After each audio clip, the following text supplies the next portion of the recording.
PG welcome see you in PG point. तो आज हम लोगों को शुरू करना था संगठित निर्देशन सेवाओं के महत्व से। तो इससे पहले कि हम टॉपिक शुरू करें, एक बार आप लोग फटाफट से सेशन को शेयर कर दीजिए, और अगर अभी तक आपने हमारे इस सेशन को लाइक नहीं किया तो लाइक भी कर दीजिए भैया। देखो अंतिम समय है एकदम, मात्र 1 से 2 दिन और रुक जाओ बस, और ये आपका ख़त्म हो जाएगी पूरी किताब। बहुत दिन तक आपने 30 दिन धैर्य बना के रखा और बहुत अच्छा लगा। और लेकिन हम यही कहना चाहेंगे कि कुछ बच्चों ने बीच में ही साथ छोड़ दिया, अर्थात उन्होंने सोचा कि क्या ही होगा ये सब पढ़ के, है ना। लेकिन there is no need to take tension. अगर आप अपने 20 से 30 मिनट एक क्लास को दिए ना, तो वो कहीं ना कहीं आपके जीवन में कारगर साबित होंगे। पढ़ा हुआ कभी आपका वेस्ट नहीं जाता है, इस बात को हमेशा ध्यान में रखिए, चाहे आप कुछ भी पढ़ रहे हो, है ना। बहुत लोग कहते हैं अरे यार ये बेकार है, ये आउट ऑफ सिलेबस है, मैं नहीं पढ़ूंगा या नहीं पढ़ूंगी। तो इन सब चीज़ों को साइड में रखते हुए चलेंगे, क्योंकि ज्ञान जो है वो कभी भी व्यर्थ नहीं जाता है। ठीक है, आइए शुरू करते हैं। आज का आपका टॉपिक जो रहेगा संगठित निर्देशन सेवाओं के महत्व से संबंधित, इसको पढ़ेंगे हम लोग और शुरू करेंगे ना। तो ठीक है भाई, उससे पहले हम आपको एक जानकारी दे दें, इसी पेपर 2 की PDF हमने एप्लीकेशन पे लॉन्च कर दी है। जिन बच्चों ने नहीं ली है ले लीजिए जा करके। वहाँ पर आपको 600 MCQs, कम से कम 30 लॉन्ग क्वेश्चन, कम से कम आपको 50 शॉर्ट क्वेश्चन से ऊपर, और उसके बाद में आपको वहाँ पर यूनिट वाइज सारी थ्योरी और ये क्वेश्चंस भी होंगे, वो जो सब यूनिट वाइज होंगे 2018 से लेकर के 2021 तक के जितने भी आपके पेपर होंगे सब, वो एक आपका मॉक पेपर, इतना सब कुछ इस PDF में संकलित किया गया है। वो भी सब कुछ NEP 2020 के अनुसार है। और याद रखिएगा जो भी कुछ है वो यूनिट वाइज है, जैसे कि एक यूनिट का ये हो गया, फिर ये, और जो आपके NEP 2020 है सारा कुछ उसी के अकॉर्डिंग डिज़ाइन किया गया। तो ये है PDF के अंतर्गत, और अगर आप चाहें तो आप इसको पीजी पॉइंट एप्लीकेशन पर जा करके ले सकते हैं, लिंक आपको डिस्क्रिप्शन में मिल जाएगा।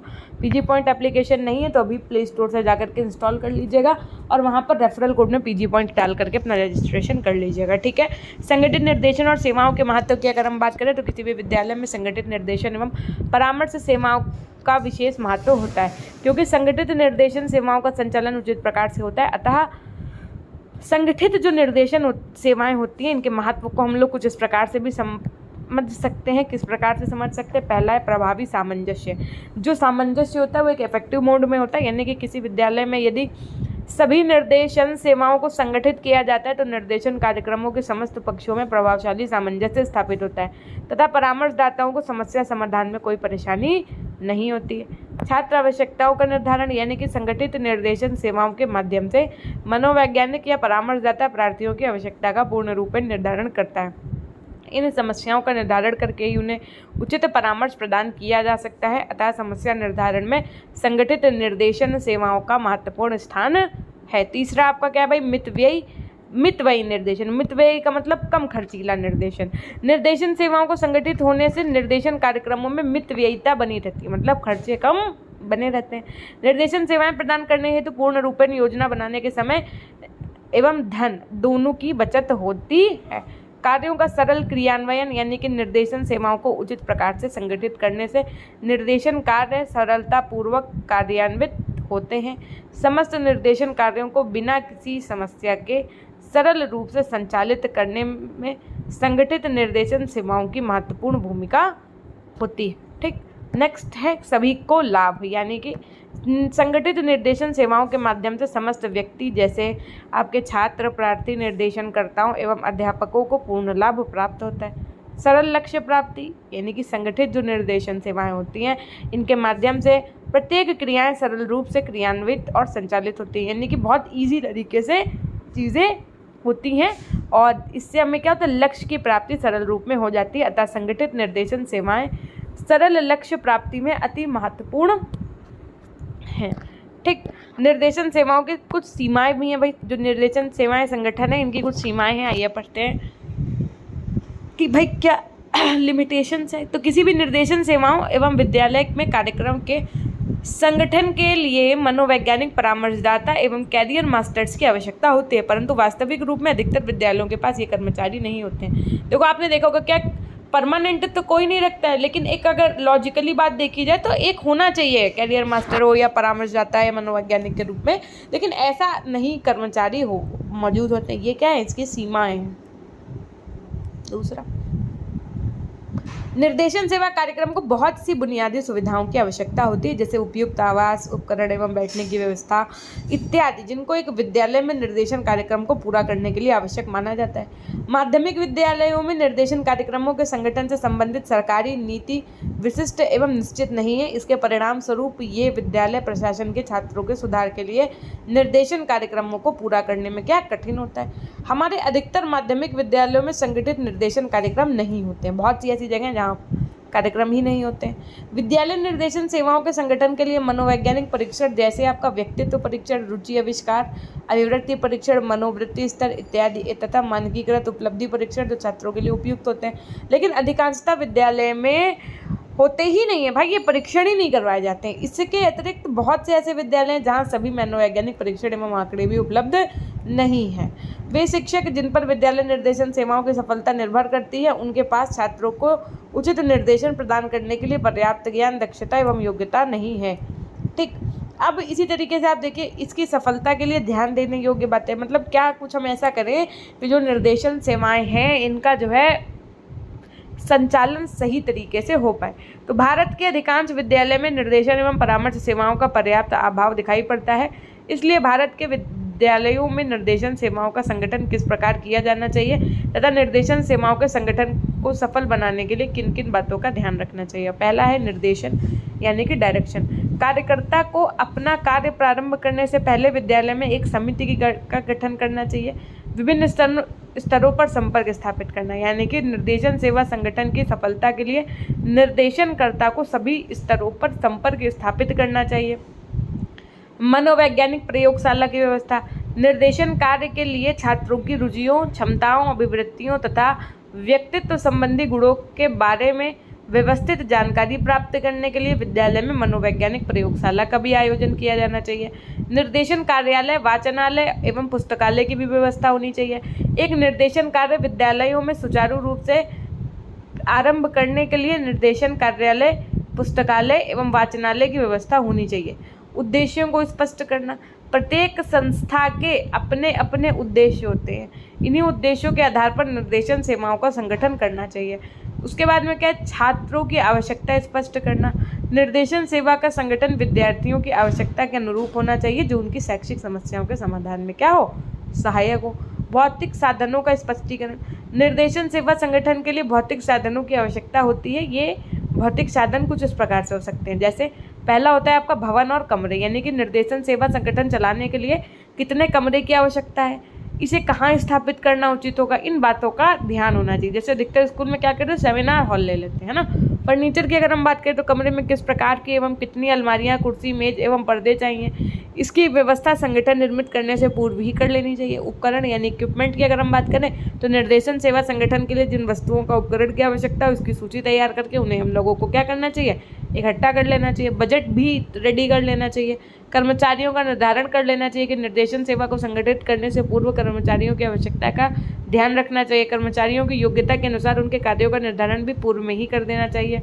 निर्देशन सेवा कार्यकर्ताओं को समय समय पर प्रशिक्षित करने की व्यवस्था पर भी विचार विमर्श किया जाना चाहिए। अब समस्या के मूल्यांकन की अगर हम बात करें तो निर्देशन सेवा संगठन में आने वाली सभी समस्याओं पर भी पहले ही विचार कर लेना चाहिए। निर्देशन सेवा को संगठित करने से पहले ही निर्देशन की सीमाओं एवं उन समस्याओं को दूर करने के उपायों को भी ध्यान में रखना चाहिए, है ना। अब हम लोगों का जो चैप्टर 2 है आपका, बस ये आखिरी चैप्टर होगा इस पूरी बुक का, विद्यालय में निर्देशन सेवाओं के प्रकार, है ना। जो स्कूल होता है उसमें जो गाइडेंस सर्विस होती है, इनके क्या प्रकार होते हैं, हम लोग ना इसको पढ़ेंगे। तो देखो भैया, सबसे पहले सेवाएं जो क्या भैया, सेवाओं का एक समूह जो व्यक्तियों को ज्ञान एवं कौशल का उपयोग जीवन की व्याख्या करने तथा योजना बनाने में सहयोग करती है, निर्देशन सेवाएं कहलाती है। विद्यालय में निर्देशन सेवाएं छात्र तथा शिक्षक दोनों के लिए होती हैं। विद्यालय में निर्देशन सेवा कार्यक्रम के माध्यम से छात्रों को ज्ञान, कौशल, सामाजिक दृष्टि से जिम्मेदार, परिपक्व बनाया जाता है। निर्देशन सेवाओं के माध्यम से शिक्षक छात्रों की वैयक्तिक योग्यता को ध्यान में रखकर उनका अलग अलग दिशा में विकास कर सकता है। निर्देशन एवं परामर्श सेवाएं एक संगठित क्रियाकलाप है जो समावेशी छात्रों की आवश्यकता की पूर्ति के लिए क्या करती है, सहायता करती है। निर्देशन एवं परामर्श मुख्यतः किसके लिए होता है, विद्यार्थी के लिए, लेकिन जब तक विद्यार्थी से संबंधित सभी प्रकार की सेवाओं का आयोजन विद्यालय में नहीं किया जाता है, तब तक निर्देशन एवं परामर्श का कार्य सुचारू रूप से नहीं किया जा सकता है। समावेशी छात्रों का अध्ययन करते समय निर्देशन एवं परामर्श की दृष्टि से यह आवश्यक है कि उसकी बुद्धि, अभिरुचियों, योग्यताओं, शैक्षिक उपलब्धियों एवं व्यक्तित्व संबंधी कुछ सेवाओं का आयोजन करना चाहिए और इन सेवाओं के द्वारा माता पिता बच्चों के भविष्य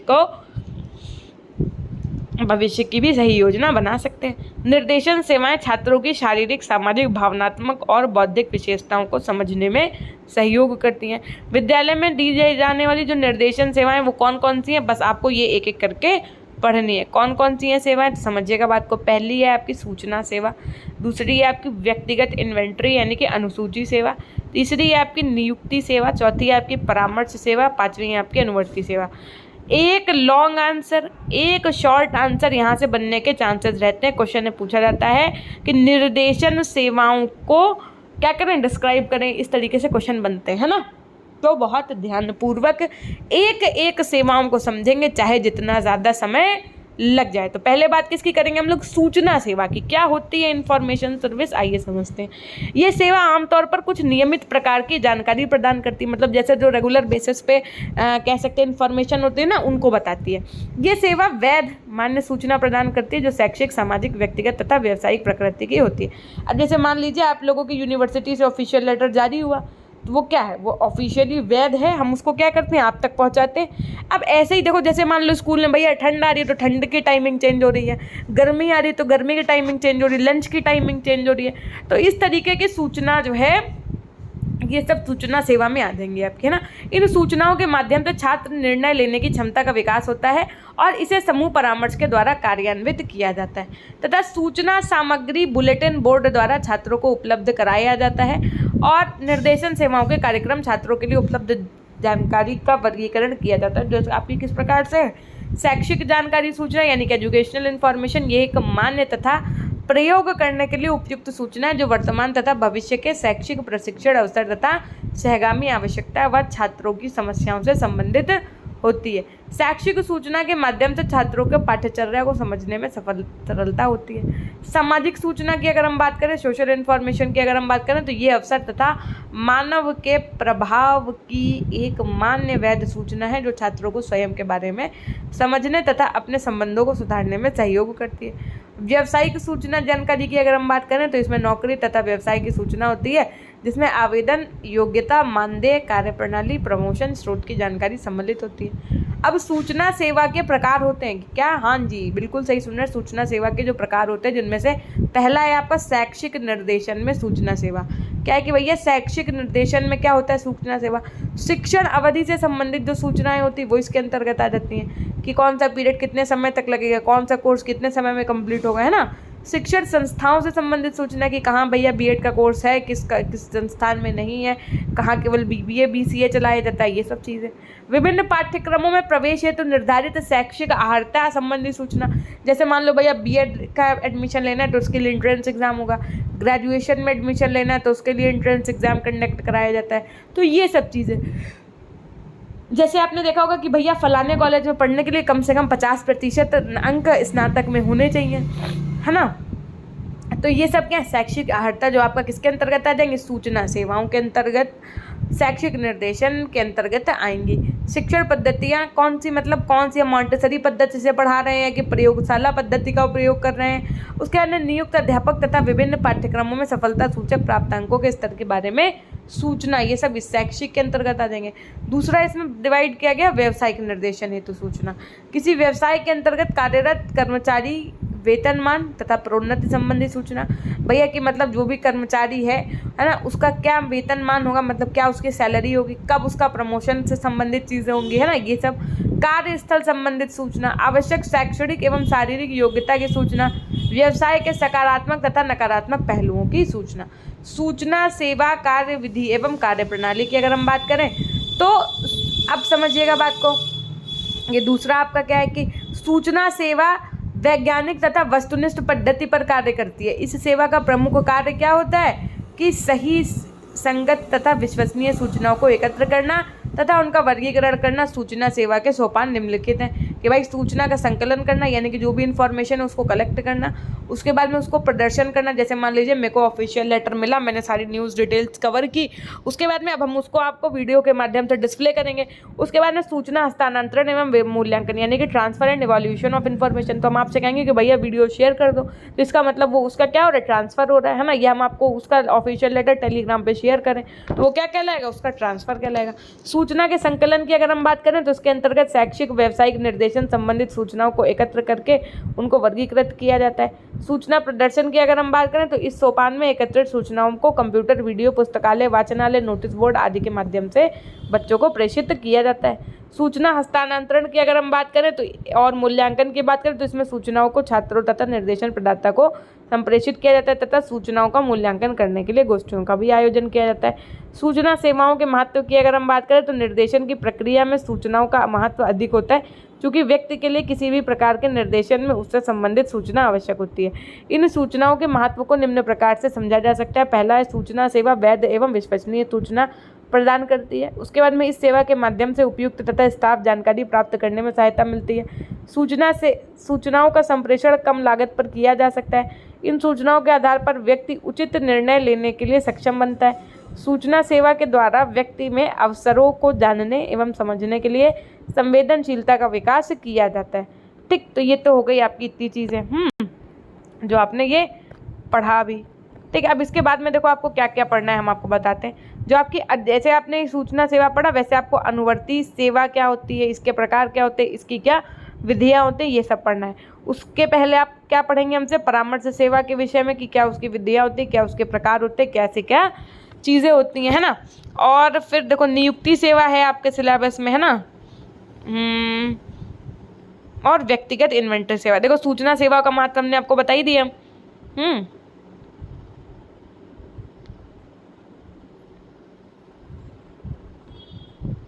आज ही कंप्लीट कर दें क्या पूरा, बताइए। चलो चाहे थोड़ी बड़ी क्लास हो जाए ना, इसको आज ही कंप्लीट कर देते पूरा सिलेबस आपका ये खत्म। Tata bye bye.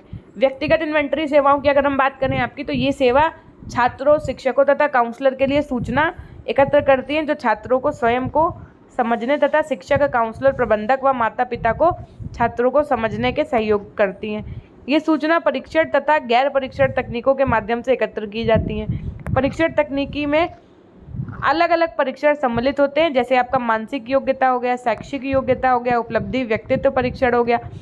गैर परीक्षण तकनीकी में इन्वेंटरी फॉर्म, साक्षात्कार, चेकलिस्ट तथा रेटिंग स्केल सम्मिलित होती है और इन सूचनाओं को निम्न प्रकार से प्रदर्शित किया जा सकता है। जैसे समझिएगा बात को कि जो आपकी व्यक्तिगत इन्वेंटरी सेवा होती है इसको हमने दो भाग में विभाजित कर दिया। कौन कौन से दो भाग, पहला आपका है परीक्षण तकनीकी और दूसरा है आपका गैर परीक्षण तकनीकी। परीक्षण तकनीकी के अंतर्गत आपका मेंटल एबिलिटी टेस्ट आ जाएगा, जैसे progressive test, achievement test, aptitude test और इंटरेस्ट इन्वेंटरी, पर्सनैलिटी इन्वेंटरी। गैर परीक्षण तकनीकी के अंतर्गत आपका autobiographics, rating scale, pupil data, questionnaires, interview, ये सब आ जाएगा। शैक्षिक एवं व्यावसायिक निर्देशन कार्यक्रम में आत्म विश्लेषण सेवा का प्रमुख उद्देश्य छात्र की इस प्रकार से सहायता करना है जिससे वह अपनी शारीरिक एवं मानसिक क्षमताओं तथा व्यक्तिगत विशेषताओं का परिचय प्राप्त कर सके। इस सेवा की सहायता से छात्र अपनी सामर्थ्य तथा शक्तियों का ज्ञान ही नहीं प्राप्त करता है, बल्कि वह अपनी सीमाओं, दुर्बलताओं, कमियों तथा बाधाओं को भी बोध प्राप्त कर लेता है। आत्मविश्लेषण के द्वारा छात्र अपनी जन्मजात तथा अर्जित गुणों को ज्ञान प्राप्त करता है। ठीक, अब वैयक्तिक अनुसूची सेवाओं के प्रकार की अगर हम बात करें तो सबसे पहले क्या है, सामग्री की पहचान करना, जैसे नाम, जन्म स्थान और पता। स्वास्थ्य और शारीरिक सेवा की अगर हम बात करें तो जैसे बच्चों की लंबाई, वजन, क्षमता। ठीक, सामाजिक वर्णन की अगर हम बात करें तो इसके अंतर्गत आपका समाज, पास पड़ोस तथा परिवार से संबंधित प्रश्नों की सूची तैयार की जाती है। उपलब्धियों की अगर हम बात करें तो इस प्रकार के अंतर्गत छात्रवृत्ति कक्षा जैसे स्कूल के बाहर की उपलब्धियां सम्मिलित की जाती हैं, है ना।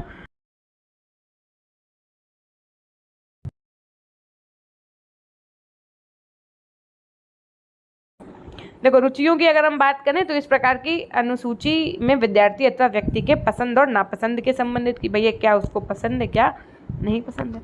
व्यक्तिगत और सामाजिक की बात करें तो इसके अंतर्गत व्यक्ति के विकास से संबंधित सूचनाएं अनुसूची बनाई जाती है। शैक्षिक और व्यावसायिक की बात करें, शिक्षा और व्यवसाय से संबंधित अनुसूची और सूचियां तैयार की जाती हैं। उसके बाद में आता है आपका नियुक्ति सेवा, है ना।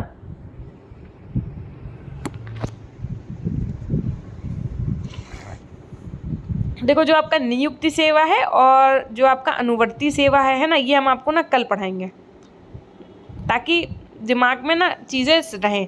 और कल हम आपको ये भी बता देंगे कि कोई टॉपिक छूटा तो नहीं है, अगर छूटा होगा तो कल ही कवर करवा देंगे। कल से आपकी ये बुक पेपर 2 कंप्लीट हो जाएगा पूर्ण तरीके से। लेकिन उससे पहले हम आपको एक बात बता दें कि पेपर 2 की बेटा हमने PDF लॉन्च कर दिए।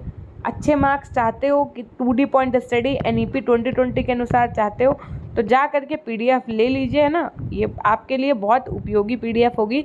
चाहे आपका एग्ज़ाम जिस भी मोड में हो, उसकी आपको चिंता करने की आवश्यकता नहीं है, क्योंकि उसमें MCQs, समझिएगा बात को, थ्योरी, और जो अगर समझो थ्योरेटिकल पेपर हुआ ना, तो उसमें जो क्वेश्चन आंसर्स मैंने दिए हैं आपको, उससे बाहर पेपर नहीं आएगा। हो सकता है कि सेम ही पेपर जो क्वेश्चन लिखे वही पूछ दिए जाए।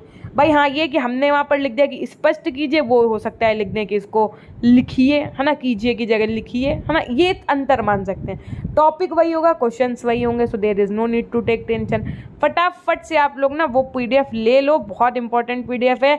लिंक आपको मिल जाएगा, PG पॉइंट ऐप इंस्टॉल कर लो, PG पॉइंट रेफरल कोड डाल के PDF ले लीजिए। और आपके एग्जाम के पॉइंट ऑफ व्यू से बहुत इंपॉर्टेंट है। अगर आप बुक की बात करेंगे कि मैम बुक चाहिए मेरे को आपकी, तो हमने कहा बुक के लिए अभी आपको कम से कम 15 दिन का समय हमें देना पड़ेगा। 15 डेज़ के बाद में अपनी बुक्स लॉन्च हो जाएंगी, ठीक। बुक्स लॉन्च होने का मतलब जो कंटेंट आपको PDF में देखने को मिलेगा ना, वही सारा आपको किसमें में देखने को मिलेगा, बुक में देखने को मिलेगा। तो ये थी एक छोटी सी जानकारी। मिलते हैं हम आपसे नेक्स्ट क्लास के माध्यम से कल। तब तक के लिए अपना ध्यान रखिएगा। मैम कल के बाद क्लास खत्म तो क्या फिर आप नहीं पढ़ाएंगे? हमने कहा ऐसे कैसे हो सकता है, नहीं पढ़ाएंगे। उसके बाद में हम आपको ईजी नोट शुरू कर देंगे।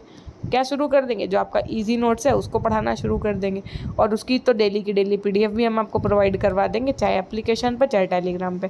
तो अभी हमारे टेलीग्राम चैनल से जुड़ जाइए PG पॉइंट से। और अगर आपको किसी प्रकार की कोई समस्या है तो आप हमें PG पॉइंट ऑफिशियल इंस्टाग्राम पे भी मैसेज कर सकते हैं, ठीक है। ये थी एक छोटी सी जानकारी। मिलते हैं हम आपसे नेक्स्ट वीडियो के माध्यम से। एक बार फटाफट से लिख दीजिएगा अपनों के लिए। तो हमेशा खुश रहिए, मुस्कुराते रहिए, कभी अपने लिए तो कभी अपनों के लिए। Till then take care, bye bye, love you all, love you my dear class. Session को लाइक करना, कमेंट करना, चैनल को सब्सक्राइब करना ना भूलिएगा। धन्यवाद।